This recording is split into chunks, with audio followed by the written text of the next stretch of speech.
All right, good day, ladies and gentlemen, and welcome back to yet another fun-filled video, this time learning about properties of waves.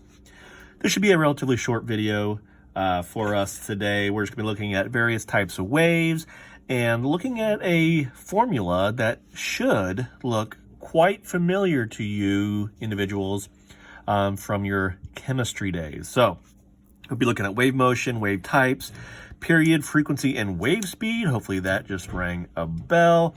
And waves and energy transfer. All right, so after this section of notes, we should be able to distinguish local particle vibrations from overall wave motion, differentiate between pulse waves and periodic waves, interpret waveforms of transverse and longitudinal waves, apply the relationship among wave speed, frequency, and wavelength to solve problems, and lastly, relate energy and amplitude. So yes, we got quite a few things that we're going to accomplish this day, but we are going to make sure that this video isn't too terribly long. All right, so starting off here with wave motion. What is a wave? I think we all know what a wave is by now. There are so many different types of waves here, but simply put, a wave is a motion of disturbance.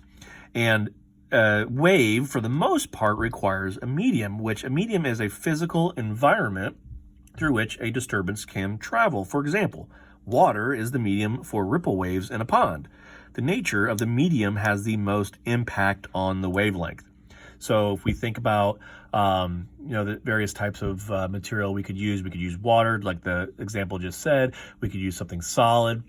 We could use, a wall, glass, other forms of solid beings, and we can really think about how that affects the performance, if you will, of a wave.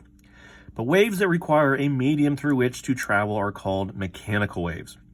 Water waves, sound waves are mechanical waves, okay? They require a medium. The kind that do not require a medium, I hope that you all are fan favorites of. That is electromagnetic waves. Visible light. They don't require a medium to travel, okay? Hopefully right about now, the electromagnetic spectrum song is being run through your head. And you know what? I might just even post a link to that song along with these notes just for old time's sake. All right, so continuing on with wave types here. A wave that consists of a single traveling pulse is called a pulse wave. So if you think about yourself at a ball game, even though we can't do that at this moment, if you recall the wave at a baseball or football game or anything like that, you're going to see that wave kind of go around the stadium itself. When you see here, you see typically one section of individuals that are standing up at any given time, okay? That's what causes this to be called a pulse wave, okay? It's just a single pulse. Or like if you flip a towel or something like that to get the sand off, okay? That would be like a single pulse. And whenever the source of a wave's motion is a periodic motion, such as the motion of your hand moving up and down repeatedly, this is a periodic wave. And with all this put together, a wave whose source vibrates with simple harmonic motion is a sine wave. So a sine wave is a special case of periodic wave in which the periodic motion is simple harmonic. So if we look at these four images here, they're all the same image, but if you look here, if we're looking at a point on this particular rope here that's attached to a blade, this blade is vibrating up and down to give us this sine wave. If you notice though, if we look at this single point on the string, it is vibrating up and down, even though when we are vibrating this blade, it appears as though the wave is moving from left to right. But a single point on that rope is simply going up and down. That is there's a name given to that type of wave, and we're going to talk about that here in just a second. So we have other wave types here. We have a transverse wave, and this is a wave whose particles vibrate perpendicularly to the wave of a motion. So, sorry, the wave motion, not of a motion, sorry.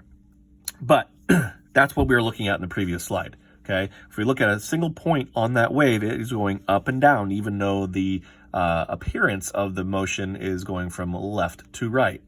Now, in a transverse wave, the crest is the highest point above the equilibrium position, and the trough is the lowest point below that position. So the wavelength is the distance between any two adjacent similar points of a wave.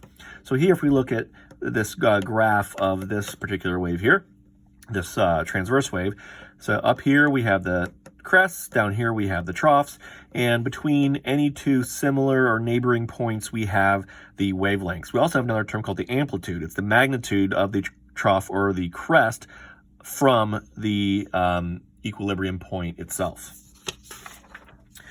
Another type, yet again, is a longitudinal wave.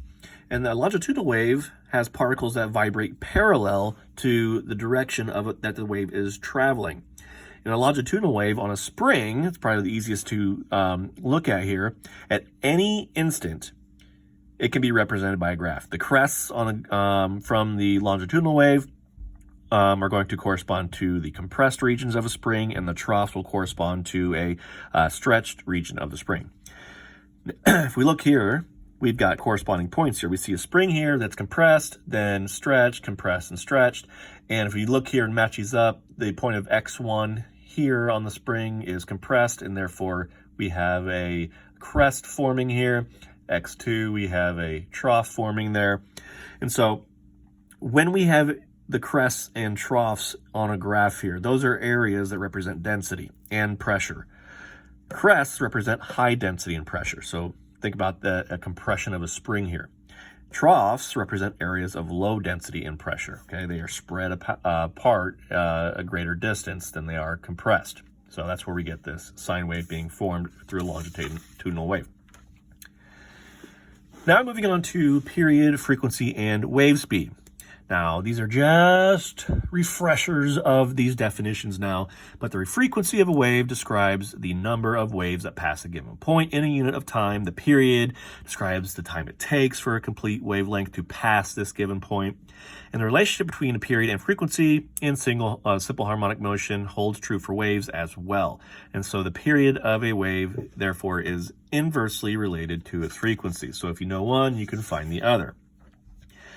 Now, the speed of a mechanical wave is constant for any given medium, okay, whether it be water or something solid. And it's given by the following equation, where the wave speed is equal to the frequency times wavelength. Again, that should be very familiar to you individuals who took chemistry, especially with me, because we use this equation to help when we were talking about light speed, okay? That's why this equation applies to both mechanical and electromagnetic waves. So before we get into calculating the wave speed or frequency or wavelength here, we're going to talk about waves and energy transfer.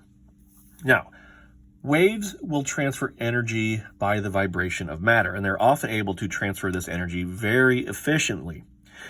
But we can determine the rate at which a wave will transfer this energy if we look at its amplitude. So, the greater the amplitude, the more energy a wave carries in a given time interval. Think about when you clap your hands. If you were to clap your hand very quietly, like that, you don't have a great amplitude. There's not a lot of energy present there. If you clap it real hard, like that, that's going to cause a great amount of energy, therefore a much larger amplitude. So energy is going to be transferred much greater. For a mechanical wave, the energy transferred is proportional to the square of the wave's amplitude. Now, we don't really need to worry about that. That's simply a piece of information for you to ponder. The amplitude of a wave will gradually diminish over time as its energy is dissipated. Going back to when I clap my hand. Okay, I clapped my hand once with a great energy, therefore had great amplitude, but that's all the energy that I was inputting here. Okay, so those waves are going to vibrate the air particles and move, and they're going to bump. They're going to allow for the transfer of sound throughout the room or wherever I decide to clap my hands. Or if you think about when you drop a pebble in a water. Well, when you drop a pebble in water, you're going to have ripples that are going to emanate from that source or that point at which the pebble is dropped into the water.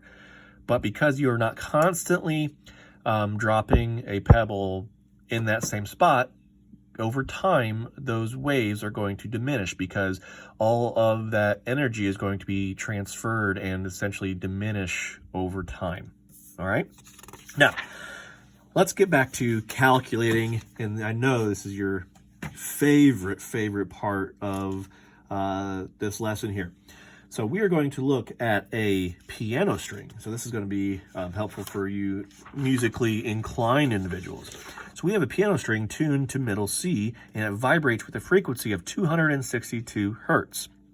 Assuming the speed of sound in air is 343 meters per second, find the wavelength of the sound waves produced by the string. So what do we know? Well, we know that the speed of a wave in air is 343 meters per second, and we know the frequency is 262 hertz. We don't know the wavelength here. So I'm going to try to keep this to where we can see the question as well as solving for this. So we already know what we are given. We already know what we are trying to find. So starting off with the general formula of V is equal to frequency times wavelength, we are going to rearrange this to solve for wavelength, and we're going to get wavelength is equal to the speed divided by frequency.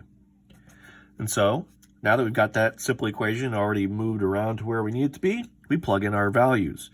343 meters per second, which is the airspeed of a wave, divided by the frequency of this particular piano string of 262 hertz.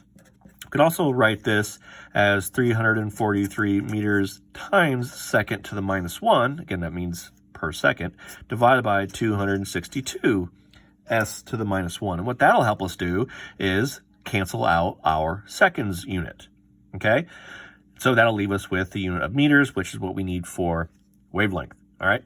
Now, you've got that set up, hopefully. Go ahead and put that in your calculator and hit pause on the video to solve for this. Once you've got it all calculated and you want to check your answer, go ahead and hit play on this to check your answer. So now that you have put this into your calculator, you should get an answer of 1.31 meters. Oop, can't write my M's there. 1.31 meters as our wavelength for this particular middle C piano string that vibrates with that particular frequency in air. So after you've watched this lesson, sometime probably a few days later, you're going to be given another homework quiz based off questions from this section, so be looking out for those. Again, if you have any questions, please don't hesitate to contact me through email or even through Google Classroom. But hopefully you enjoyed hearing a little bit about the different types of waves and the properties. Again, have a good day. Stay well, stay safe. I'll talk to you later. Bye-bye.